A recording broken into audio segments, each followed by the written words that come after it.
আসসালামু আলাইকুম, আমি জান্নাত রুম্পা। আমার এই ছোট্ট চ্যানেল থেকে নতুন আরও একটি লাইফস্টাইল ব্লগে সবাইকে ওয়েলকাম করছি। আমি আশা করছি যে যেখান থেকেই আজকের ভিডিওটি দেখছেন আল্লাহ রহমতে ভালো আছেন, সুস্থ আছেন। আমরাও আলহামদুলিল্লাহ ভালো আছি। বরাবরের মতো নতুন আরও একটি ব্লগ শুরু করতে যাচ্ছি। আশা করছি আমার আজকের ভিডিওটিও আপনাদের কাছে খুব ভালো লাগবে। আজ একদম সকাল থেকে ভিডিওটি স্টার্ট করে নিই।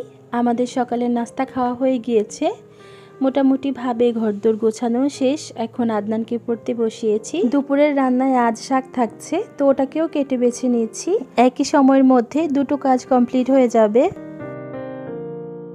বেশ কিছু কুকারিজ আইটেম বের করা ছিল, তো ওগুলো ভালোভাবে ধুয়ে পানি ছড়িয়ে এখন আবার জায়গা মতো রেখে দিচ্ছি। না জেনে না বুঝে সংসার শুরুর দিকে প্রথমে এত বেশি জিনিস কিনে ফেলেছি, এখন যত দিন যাচ্ছে ওই জিনিসগুলো কেন জানি এখন আর ভালো লাগছে না। ওই ভালো না লাগা জিনিসগুলোর মধ্যে আমার এই ওয়াল শোকেসটাও আছে। খেয়াল করে দেখবেন আমি এই ওয়াল শোকেসটা খুব কম দেখাই ভিডিওতে।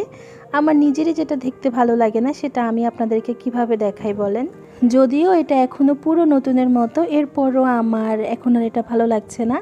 আবার আমার যেই জিনিস ভালো লাগে না ওটা না বাসায় রাখতেও ইচ্ছা করে না। তো দেখি বুঝিয়ে শুনিয়ে আপনাদের বাবাকে দিয়ে এটা চেঞ্জ করাতে পারি কি না।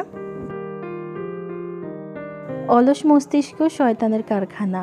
যখনই বাসায় একা থাকি আর অলস সময় কাটাই, তখন যে কত কিছু মাথায় ঘুরপাক খায়। এটা কিনবো, ওটা কিনবো, বাসার এই জিনিসটা চেঞ্জ করা উচিত, এটা নতুনভাবে সাজানো উচিত। যত কিছু আমার মাথায় ঘুরপাক খায়, আমি যদি 10 লাখ টাকা নিয়েও বসে থাকি, আমার টাকা শেষ হয়ে যাবে কিন্তু ভাবনা শেষ হবে না।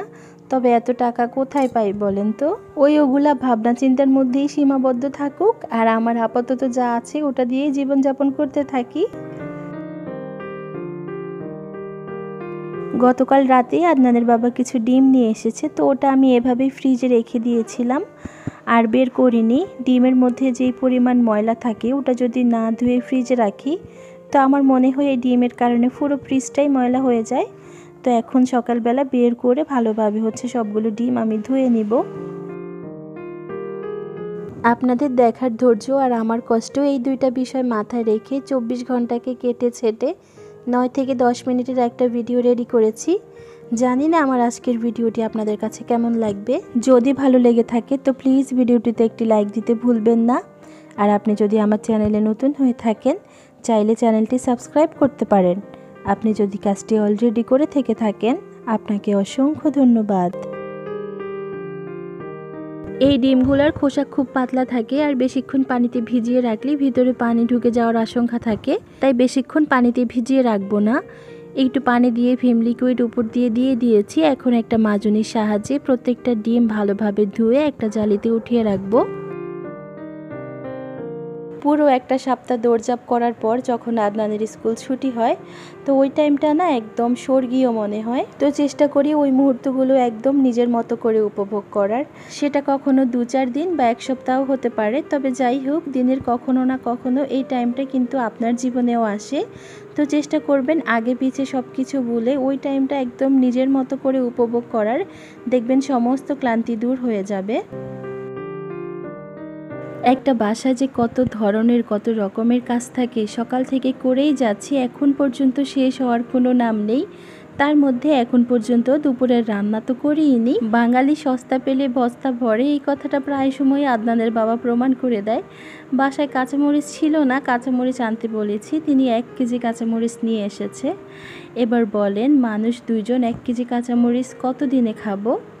এর মধ্যে অর্ধেকগুলো খেয়েছি, কতগুলো পচে গিয়েছে ফেলে দিয়েছি। এখন আবার বসেছি বেছে বেছে পচাগুলো ফেলে দিব। এই তো এসব করতে করতে কিন্তু দুপুরের রান্নার সময় হয়ে গিয়েছে। ইদানিং আমাদের এইদিকে অতিরিক্ত মাত্রায় গরম পড়েছে, যার কারণে মশলা জাতীয় খাবার একদমই খেতে ইচ্ছে করছে না। আমার পাশের ফ্ল্যাটের আন্টি গ্রামে গিয়েছেন, ওখান থেকে তিনি 5 মিশালি শাক এনেছেন, এরপর আমাকেও দিয়েছেন।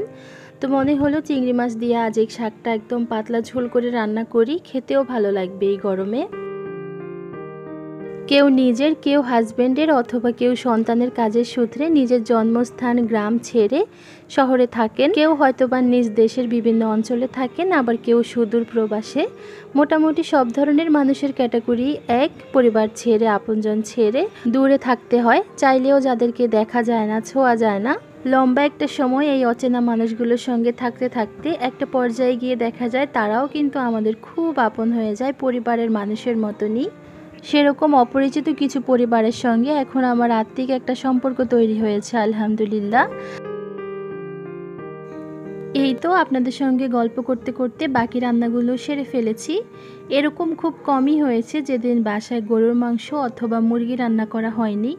যাই করি না কেন, গরু অথবা মুরগি যে কোনো একটা রান্না করতে হয় বা আগের রান্না করা বাসায় থাকতে হয়। আজ ইচ্ছে করেই করিনি, কারণ আদনান এত বেশি জ্বালাচ্ছে খাবার নিয়ে। গরুর মাংস অথবা মুরগির মাংস ছাড়া কোনোভাবেই ওকে খাবার খাওয়ানো যায় না। তো ভাবলাম যে দেখি একটু জোর করে খাওয়াতে পারি কিনা বেগুন ভাজা আর শাক দিয়ে। আজ বাসায় যাই রান্না করেছি সব আমার পছন্দের খাবার। বাকিদের একটু কষ্টই হয়েছে এই খাবারগুলো হজম করতে।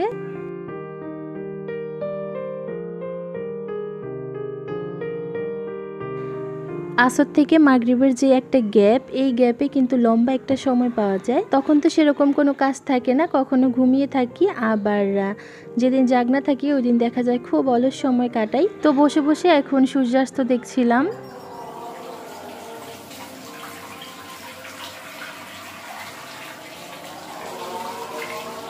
সূর্য অস্ত যাওয়ার পাশাপাশি চারদিকে কিন্তু মাগরিবের আজান দিয়ে দিয়েছে। তো যতটুকু পারি আল্লাহ তাআলার সন্তুষ্টি লাভের আশায় ইবাদত করার চেষ্টা করি।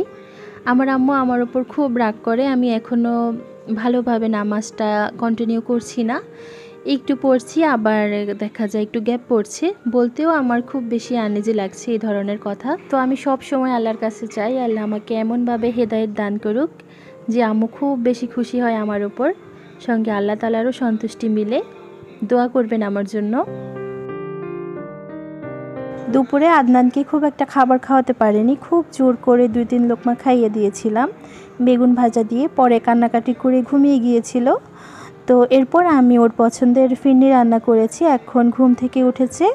তো বুঝিয়ে শুনিয়ে ফিরনিটা খাইয়ে দিচ্ছি, পেটটাও ভরবে আর সন্ধ্যার নাস্তাটাও হয়ে যাবে। এখনকার বাচ্চাদেরকে নিয়ে খুব বেশি ঝামেলা, শুধু আমার বাচ্চা না, আমি দেখেছি সব বাচ্চারাই মাংস অথবা মুরগি ছাড়া কোনো ধরনের খাবার খেতে চায় না। দুপুরেও ঠিকভাবে খাবার খায়নি, এখন রাতেও যদি ওর পছন্দের কিছু একটা না করি তো রাতেও খাবার খাবে না। হালিম রান্না করার জন্য ছোট একটা বক্সে অল্প একটু মাংস রেখেছিলাম, তো এখন সেটাই নামিয়েছি, যেহেতু কম মাংস তাড়াতাড়ি ভিজে যাবে।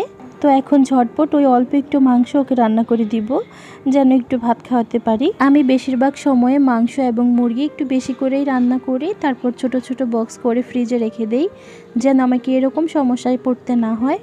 তো আজ বাসায় একদমই ছিল না, যার জন্যই কিন্তু আমাকে এখন এত রাতে আবার মাংস রান্না করতে হচ্ছে। রাতের বেলা রান্নাবান্না করতে আমার খুব বেশি বিরক্ত লাগে, খুব একটা করি না, রাতে শুধু ভাতটাই রান্না করি। আর বাসার অন্যান্য যে কাজগুলো থাকে ওগুলো রাতের বেলা গুছিয়ে রাখি, রান্নাবান্নাটা দিনেই করি। রাতের জন্য ভাতটাও বসিয়ে দিয়েছি আর হয়ে গিয়েছে। সেদিন আমি আপনাদের সঙ্গে ভাতের মার গালার একটা টিপস শেয়ার করেছিলাম, ওটা আপনারা খুব পছন্দ করেছেন। ছোট ভাতের পাতিল থেকে মার ঝরাতে আমার একটু অসুবিধাই হয়, যেহেতু আমার ভাতের মার গালার স্ট্যান্ডটা এতটা ছোট নয়। তো এই ছোট পাতিলগুলো থেকে আমি এভাবেই মার ঝরাই সব সময়। সেদিন আপনাদের সঙ্গে শেয়ার করেছিলাম, তো আপনারা এটা খুব পছন্দ করেছেন। রান্নাবান্না মোটামুটি কমপ্লিট হয়েছে, একটু পর খাবার দাবার খেয়ে আমরা ঘুমিয়ে যাব। আর আজ আপনাদের কাছ থেকে এখানেই বিদায় নিচ্ছি। সবাই ভালো থাকবেন, সুস্থ থাকবেন। আল্লাহ হাফেজ।